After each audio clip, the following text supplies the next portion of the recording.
I want to first of all thank everybody for being here, especially despite the fact that there's arguably one of the most important games in Chiefs history going on right now. So I also want to thank everybody who is working in the booth, people who are listening, people who are speaking, and especially a huge shout out to Gina Leager for all of her hard work.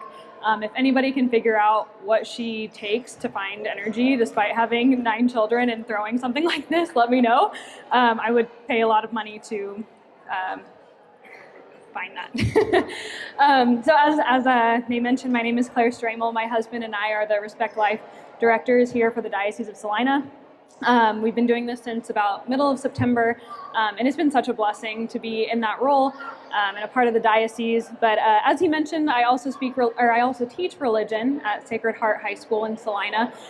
This is my 4th year. I teach 8th grade, freshmen, and sophomores, and it's been awesome. It's been really great. So, with that being said, when Gina originally approached and asked me if I could speak about just living pro-life, I said, well, sure. I mean, what do you want me to talk about?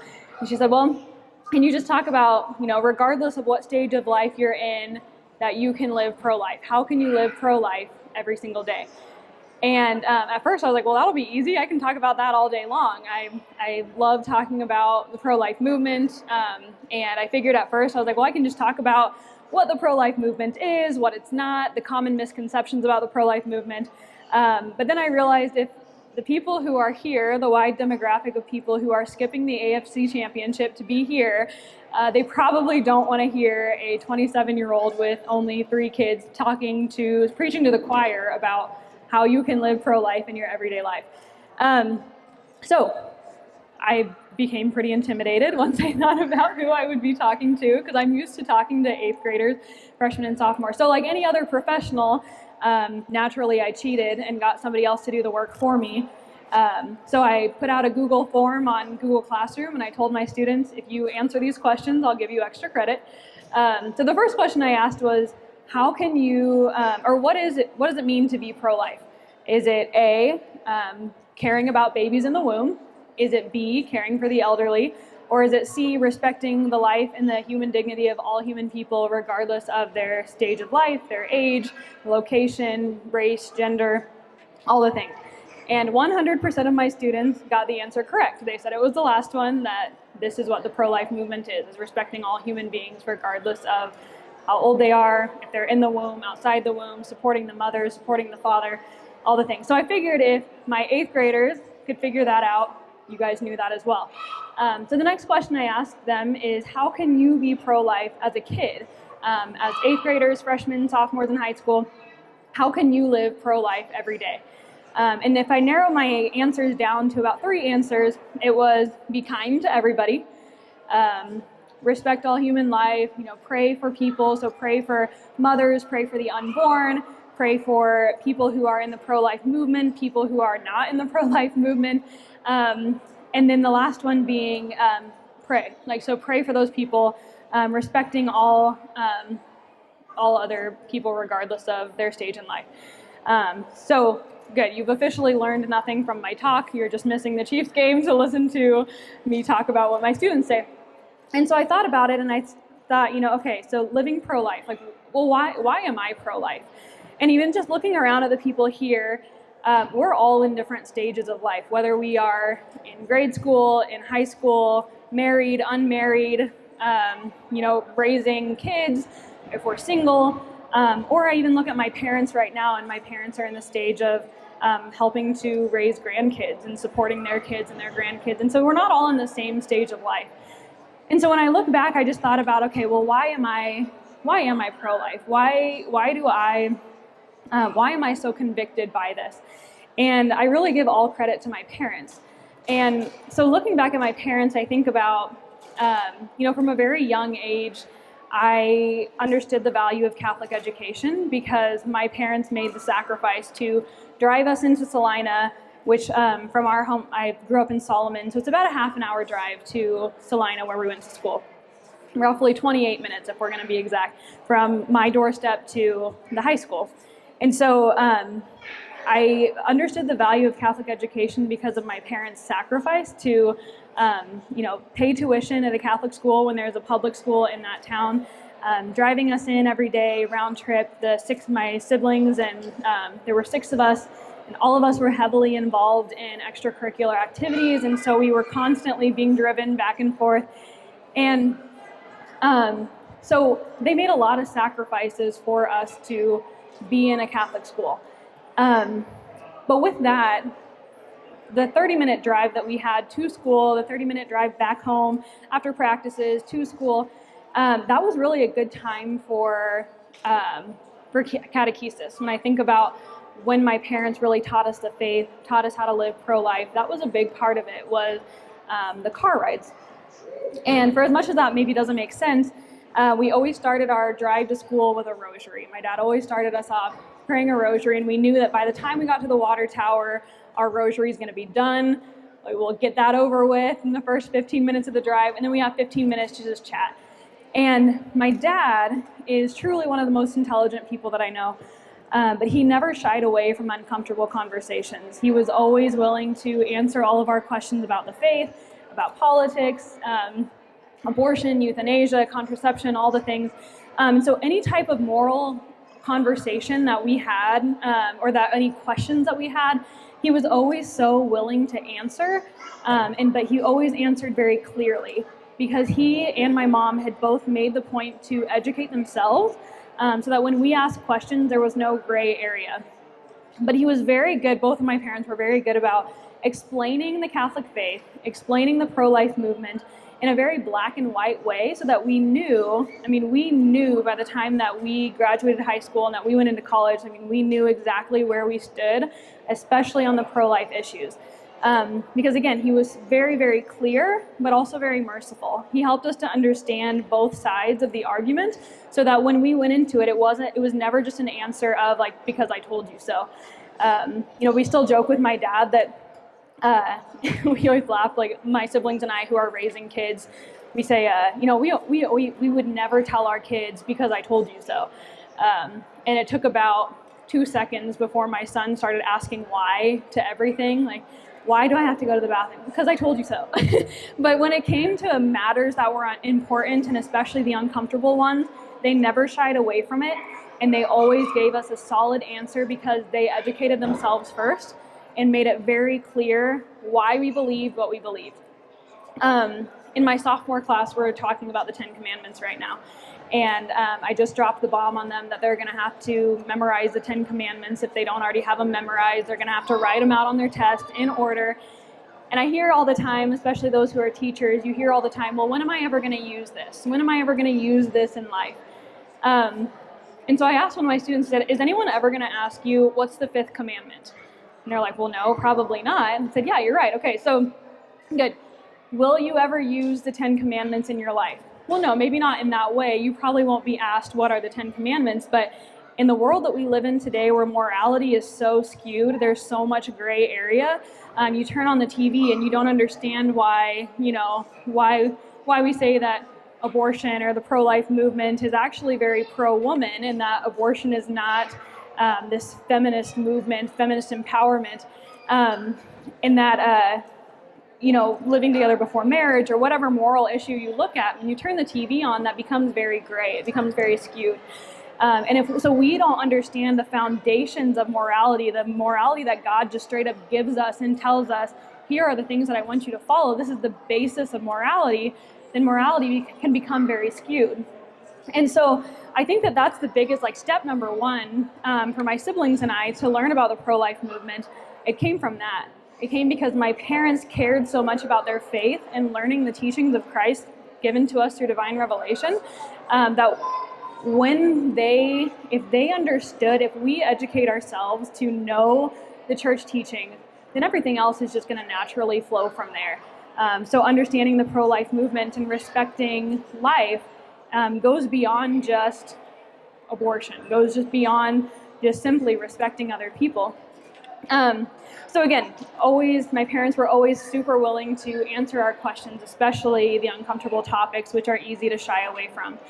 But even more than that, I would say that the majority of my pro-life formation came purely just from my parents' example.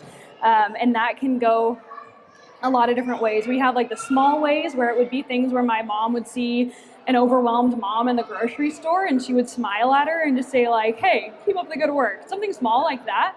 So even witnessing my mom do that when you're kind of as a kid, like, oh, don't talk to people that you don't know, all the way up until, up to the very obvious, going to DC for the March for Life, or my dad volunteering to drive the bus to take us all to Topeka for the March for Life there, or praying in front of an abortion clinic. Those are the very clear and obvious, like, yeah, you're living pro-life. But I think it's important for us to understand that we can do that in a very basic and simple way.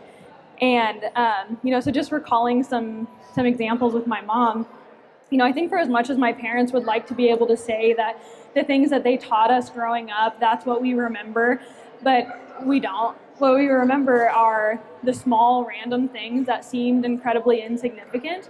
Like, for example, I think about a time that my mom, I was helping my mom put the groceries away at Aldi's, and this lady walked up to my mom who knew her. She went to high school with my aunt, and by this point my aunt had 8 kids. And the lady who was talking to my mom, she goes, well, how is Jerry doing? My mom said, oh, she's doing good, she's staying busy. And she goes, what does she have, like 15 kids now? And my mom goes, well, no, the last I knew, she still just had the 8. And I thought it was so bizarre that she didn't just laugh. I think I was like maybe 10 or 11. So I asked her afterwards, I said, Mom, why did you respond that way? That was kind of a weird thing to say. And she goes, because nobody should ever be made fun of for being open to life. And that was just such a random thing. I brought it up to her the other day, and my mom goes, how do you remember that? Like, you can't even remember my birthday. Like, how do you remember this random lady in the Aldi's parking lot? And because it's just small things like that stuck out, and was watching my parents be pro-life. And again, that extends beyond just having children. I think back to my grandma. For the last 11, 12 years of her life, she was diagnosed with Alzheimer's. And to those of you who, have experienced a parent going through that, or a loved one, it's not a very fun thing to deal with. And the stage of life that my mom was in, she was able to care for her. And between her and my aunt, they were her main caretakers for the last 11, 12 years of her life. And again, for as much as I would love to be able to say that, or that she probably wishes that I could say that, I learned about being pro-life because you cared for your grandma, or you cared for your mother. But I specifically remember an instance where my mom, who, is taking care of her adult mother. And, I'm sure the majority of us maybe find ourselves in that stage of life where maybe we're not raising kids or having kids or, whatever, but maybe you're in the stage of life of caring for your mother or your father who cared for you as a baby, and now all of a sudden the roles are reversed.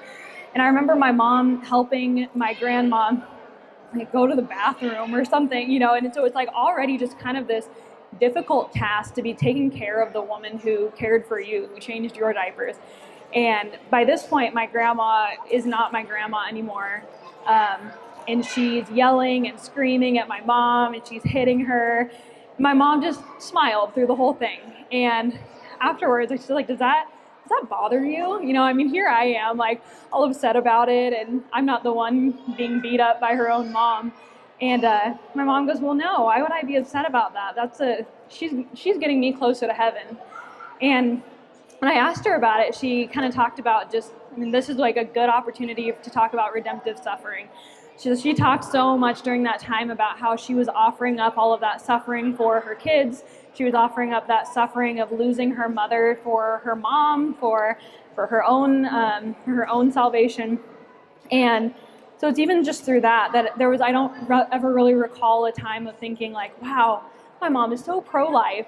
But I do, now as I reflect on it later on, they showed us the value of human dignity.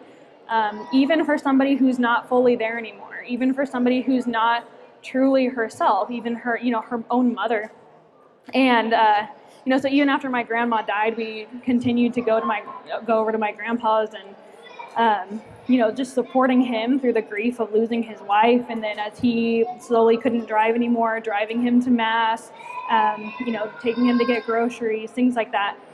And so living pro-life for me has morphed into understanding that again, when we understand the Catholic Church teaching, when we understand Christ's teaching, it is natural that living pro-life just comes from there, it flows from there.